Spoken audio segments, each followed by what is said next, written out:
प्रतिशोध की ज्वाला, super commando ध्रुव। यह कहानी उस युवक की है जिसने समाज से अपराध के कोढ़ का खात्मा करने का बीड़ा उठाया। यह बीड़ा उठाने वाला हाथ है उस किशोर का जो आसमान में चमक रहे ध्रुव तारे के समान अपराध खत्म करने की अपनी प्रतिज्ञा पर अटल है और जिसका नाम है सुपर कमांडो ध्रुव। अपराध कहीं भी किया जा सकता है, पर कुछ स्थान लुटेरों के लिए भी स्वर्ग समान होते हैं, जैसे कोहरे में ढका राजनगर का बंदरगाह। जल्दी करो वरना आखिरी स्टीमर भी छूट जाएगा। चिल्ला मत बुड्ढे, स्टीमर छूट गया तो कोई बात नहीं, पर अगर जान छूट गई तो फिर नहीं मिलेगी, समझा? बूढ़े का मुंह चिल्लाने के लिए खुला और तुरंत बंद कर दिया गया। माल कहाँ है? जल्दी निकाल। हप। लेकिन तीनों में से किसी ने भी उस चिड़िया की तरफ ध्यान नहीं दिया जो बिजली की रफ्तार से बाहर की तरफ उड़ी और च्वीं च्वीं च्वीं। समझ गया, चलो जगह बताओ। और 30 सेकेंड बाद धड़ धड़ धड़ धड़। साका, यह तो उसी की मोटरसाइकिल की आवाज़ है। तो भागो। दोनों तेजी से भागे, धड़ धड़ धड़ धड़। परंतु मोड़ मुड़ते ही दोनों भय से जड़वत हो गए। हमको माफ़ी या तो कानून देगा या फिर ऊपर वाला। आह, मैं नहीं। तड़ाक। पर बेटे, तुमको पता कैसे चला कि इस सुनसान में 2 गुंडे मुझको लूट रहे हैं? मुझको एक चिड़िया ने बताया था बाबा। चिड़िया ने? वाह। नमस्कार बाबा। नमस्कार बेटे। यह था अपराध के खिलाफ एक अकेले व्यक्ति की जंग का एक बहुत छोटा सा हिस्सा, और यह अकेला व्यक्ति है स्पेशल कमांडो फोर्स का कैप्टन सुपर कमांडो ध्रुव। ध्रुव कई असाधारण शक्तियों का स्वामी, जिसका नाम सुनकर ही कई अपराधी गलत काम न करने की कसम खा लेते हैं। जो अपराधियों के लिए मौत का पैगाम है और दुखियों के लिए इंसाफ की आवाज़। Quake quake. ओह, समझ गया। तड़ाक। अपराधियों का यह काल कहाँ से आया, इसका उत्तर या तो आईजी राजन जानते हैं या फिर ध्रुव का दिल, जिसमें अब तक धधक रही है प्रतिशोध की ज्वाला। दरअसल इस कहानी की शुरुआत आज से 18 साल पहले जुपिटर सर्कस से होती है। इस देश का सबसे मशहूर सर्कस है जुपिटर, जहां अपने अपने फ़न में माहिर कलाकार अपनी आश्चर्यजनक कलाओं से जनता का मनोरंजन करते हैं, जैसे छुरेबाज रंजन खट, जिसके चाकू जब हवा में उछलते हैं तो दर्शकों की सांसें गले में ही रुक जाती हैं।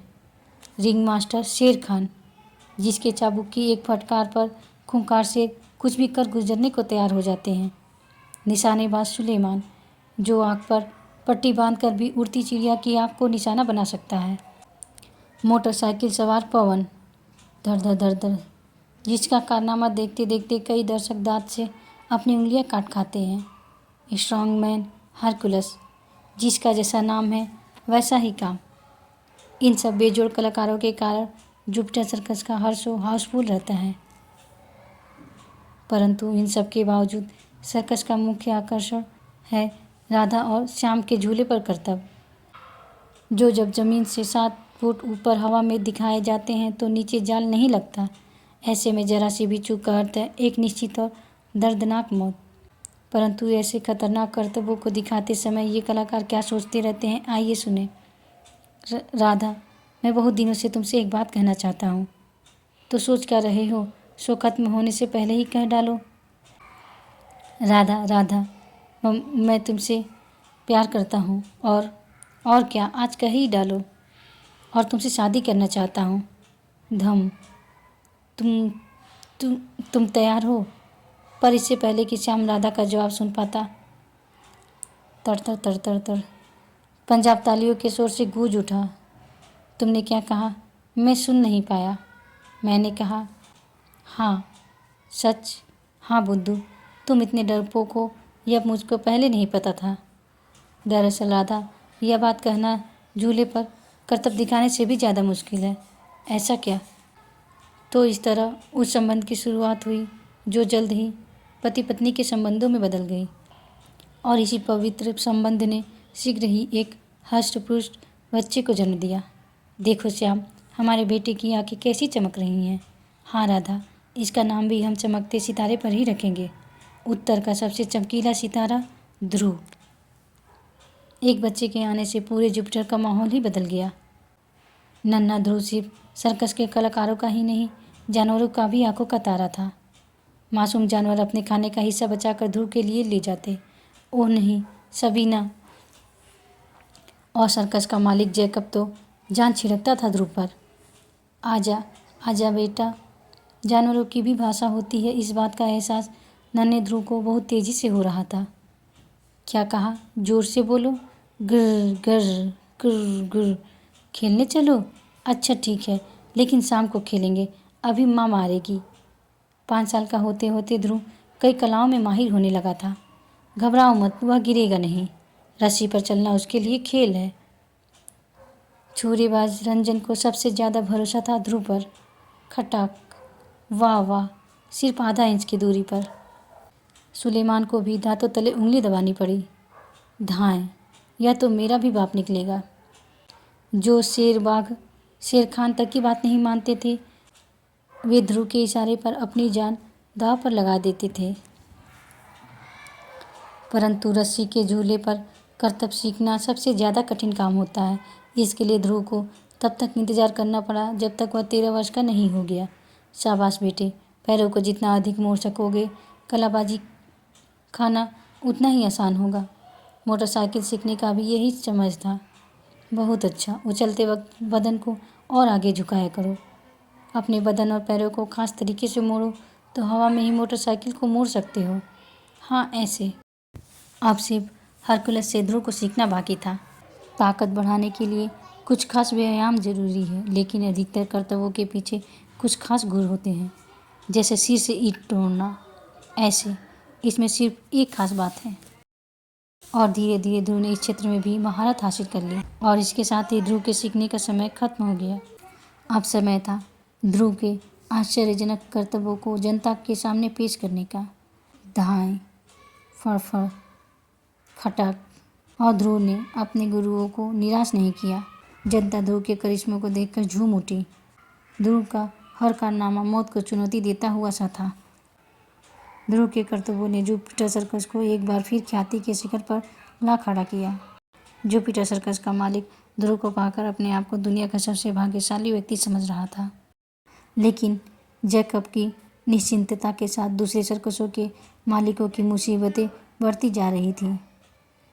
तड़क, जैसे कुंदनपुर में चल रहे ग्लोब सर्कस की। बॉस, इस नातू ने आज फिर शैतान को मांस का एक टुकड़ा ज़्यादा दिया। क्यों बे नातू कमीने, हमने तुझको जानवरों पर नज़र रखने के लिए रखा है या उनको तगड़ा करने के लिए? मांस की उस बोटी का पैसा क्या तेरा बाप देगा? बोल। मालिक, वो शैतान भूख से रो रहा था तो गलती हो गई मालिक, माफ़ कर दीजिए। तूने हमारा बहुत नुकसान किया है नातू। जुब इसको इससे उस बोटी का दाम वसूल कर लो। नहीं मालिक, रहम कीजिए। भयभीत नातू पलटा, लेकिन तभी जुबिस्को का बलिष्ठ मुक्का उससे आ लगा। प्रणाम। और इससे पहले कि उसके खुले मुंह से चीख निकलती, जुबिस्को का दूसरा करारा वार उस पर पड़ चुका था। भड़ाक। इस बार चीखने का कोई मौका न था, क्योंकि नातू का मस्तिष्क धीरे धीरे अंधेरे में डूबता जा रहा था। अरे, यह तो बेहोश हो गया। बॉस, सिर्फ 2 घूंसों में बड़ा कमज़ोर निकला। बेचारे को शैतान की बड़ी चिंता थी। जीते जी तो बेचारा उसकी सेवा नहीं कर पाया, शायद मरकर सेवा कर पाए। हा हा हा, मैं समझ गया बॉस। ही हो, यू आर जीनियस बॉस। हा हा ही खो खो, हा हा हो। पेट में दर्द हो गया हंसते हंसते। ले बेटे शैतान, तेरा खाना आ गया। शैतान ने पिछले 4 सालों में एक बार भी पेट भरकर नहीं खाया था। आज वह हड्डी तक चबा जाने के मूड में था। हा हा आ। बेचारा नातू पैर फिसलने से शेर के पिंजरे में गिर पड़ा और मर गया। हा हो। लेकिन बॉस इतना खुश नहीं था। आज के सभी शो की आमदनी का क्या हाल रहा जिंदो। हालत ख़राब है बॉस। अब तो हमारे पास जानवरों का चारा खरीदने के लिए भी पैसे नहीं हैं। अब कल पता नहीं क्या होगा। क्या बात है, समझ नहीं आता, अब कोई ग्लोब सर्कस देखने आता ही नहीं है। ज़रूर कोई हमारे सर्कस का नाम बदनाम कर रहा है। अगर उसका सुराग है, शायद हमारा आखिरी शो ख़त्म हो गया। यह भी कोई सर्कस था? हाँ, एकदम बकवास। पापा, वह जो पिछले साल सर्कस आया था ना, क्या नाम था उसका? Jupiter circus. अरे उसकी और इस ग्लोब सर्कस की क्या तुलना। हाँ, यह ग्लोब सर्कस तो जुपिटर के पैरों की धूल तक नहीं है। अब न तो दोबारा यह सर्कस देखने आऊँगा और न ही किसी दोस्त को आने दूँगा। मैं भी घर। जुपिटर जुपिटर, पागल कर दिया है मुझको इस नाम ने। कभी हमारा सर्कस टॉप पर था, नोटों में लौटता था। मैं छनाक। लेकिन जब से यह जुपिटर सर्कस आया है, हम दाने दाने को मोहताज हो गए हैं। ग्लोब सर्कस के जिंदा रहने की सिर्फ एक ही सूरत है, और वह है जुपिटर सर्कस की मौत। तुम जाओ और जुबिस्को को मेरे पास भेज दो।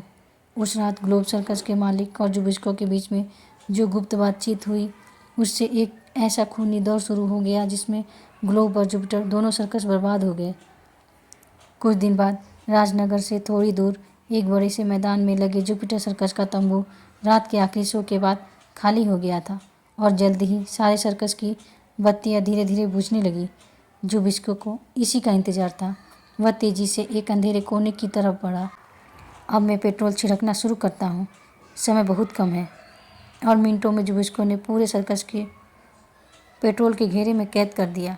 चलो, यह शुभ कार्य तो समाप्त हुआ। ठक। अब सारे जुपिटरवासी नींद में ही गॉड को प्यारे हो जाएंगे। हा हा हा। लेकिन कुछ लोग जाग भी रहे थे। अरे यह पेट्रोल। उफ, बाल बाल बचा, वरना इसके चिल्लाते ही सारा खेल खत्म हो जाता।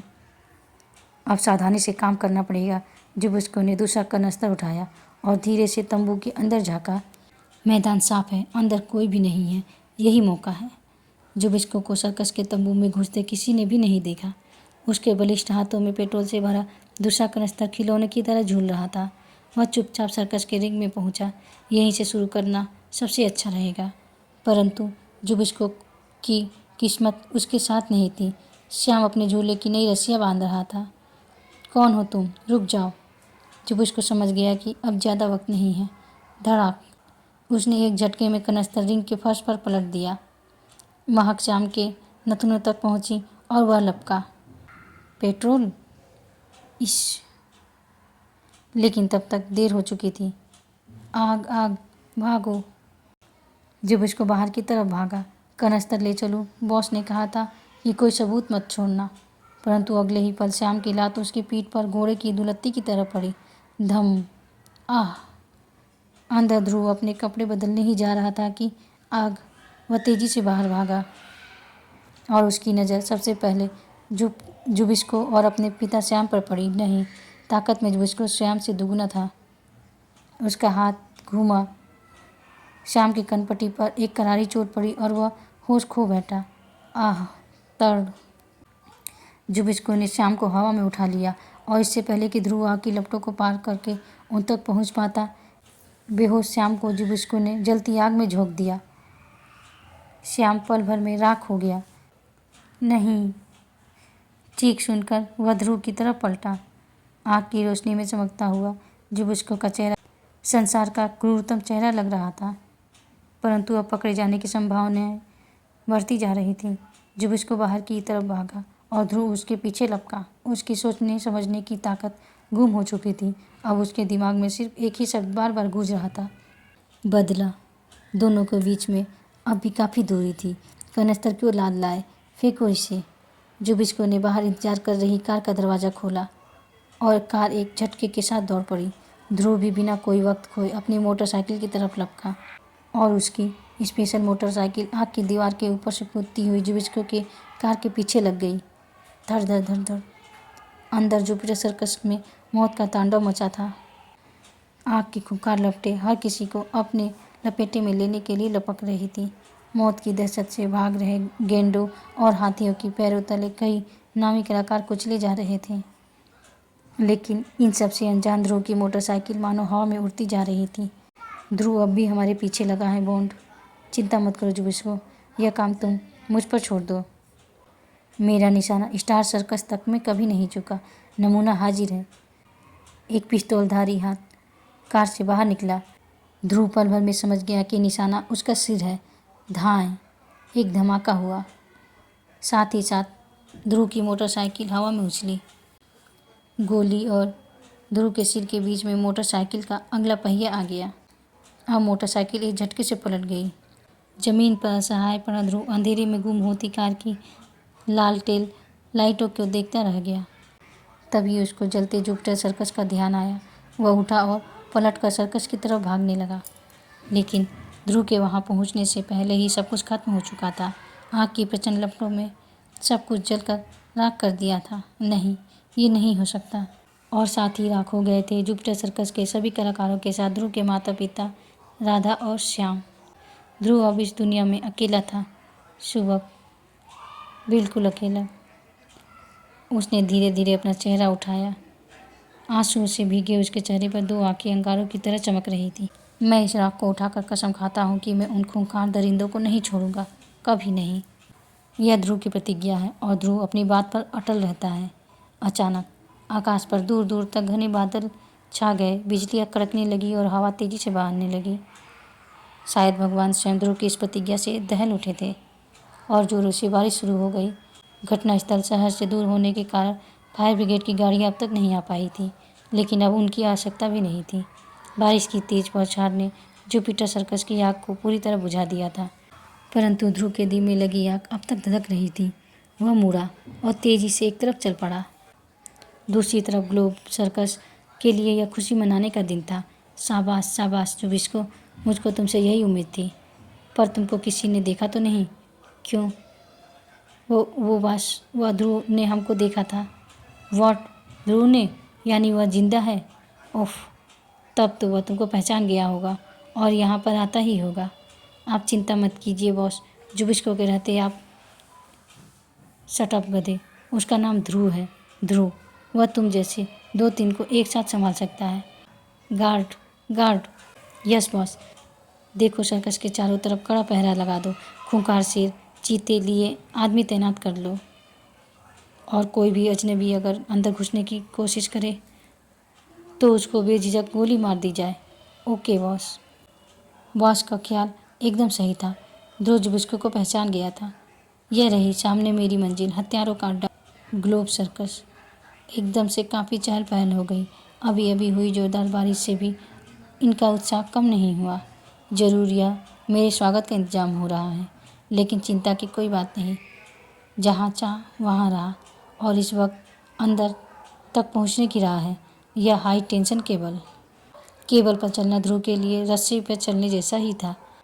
लगता है इसी केबल से पूरे ग्लोब सर्कस की बिजली सप्लाई होती है। लेकिन इस वक्त मेरे दिमाग में इसका एक और बेहतरीन उपयोग आ रहा है। तार के दूसरे सिरे पर पहुंचकर ध्रुव एक क्षण को पलटा और केवल एक झटके में नीचे ज़मीन पर आ गिरा। थोड़ी देर पहले हुई बारिश से ज़मीन अभी तक गीली थी। पल भर में हाई वोल्टेज की बिजली चारों तरफ फैल गई। पहरेदारों और खूंखार जानवरों को मुंह तक खोलने का मौका नहीं मिला। जल्द ही सभी पहरेदार और शेर चीते गीली ज़मीन पर बेहोश पड़े थे। अंदर यह क्या हुआ? जुबिस्को, बिजली कैसे चली गई? अभी इमरजेंसी लाइट जलाकर देखता हूँ बॉस। लगता है केबल टूट गया है बॉस। केबल टूट गया? पर कैसे? जवाब में एक सर्द आवाज़ गूंजी। मैंने तोड़ा है। कौन? ध्रुव। हाँ, तुम्हारी मौत ध्रुव। मैं इसको देखता हूँ बॉस। जुबिस्को 2 कदम आगे बढ़ा और 4 कदम पीछे आ गिरा। तड़ाक! आह! इससे पहले कि जुबिस्को संभल कर उठ पाता, ध्रुव ने उसको वापस ज़मीन पर लिटा दिया। धप! हैं? Guard guard! बेकार के गले को तकलीफ मत दो। तुम्हारी मदद को कोई नहीं आएगा। तुम्हारे सारे आदमी आराम फरमा रहे हैं। उन सब का दिमाग ठिकाने लगाने के लिए मुझे उनको बिजली के झटके देने पड़े हैं। चट! आह! अब तुमको बचाने कोई नहीं आएगा, भगवान भी नहीं। लेकिन तभी ऊपर से एक फंदा गिरा और शाबाश बॉन्ड, एकदम परफेक्ट। अब मैं सबसे पहले तुम्हारे थप्पड़ का जवाब दे दूँ। ऐसे। धम! आह! हा हा हा! बच्चे, इस खेल का मुझको तुमसे ज़्यादा तजुर्बा है। अब मैं तुमको बताता हूँ कि बदला कैसे लिया जाता है, शैतान को लाया जाए। शीघ्र ही। बेटे ध्रुव, इस खूंखार शेर को देख रहे हो ना, इसी का नाम है शैतान। यह 3 दिन में सिर्फ एक बार खाना खाता है और आज इसके उपवास का तीसरा दिन है। जो इसको खोल दे शैतान को। क्लिक। भूख से बेचैन शैतान ध्रुव पर छलांग मारने के लिए झुका। गर गर कि तभी ध्रुव के गले से एक हल्की सी गुड़गुड़ाहट निकली। शैतान छलांग मारते मारते रुक गया। इसके कान खड़े हो गए। गुर गुर कर, गुर गुर।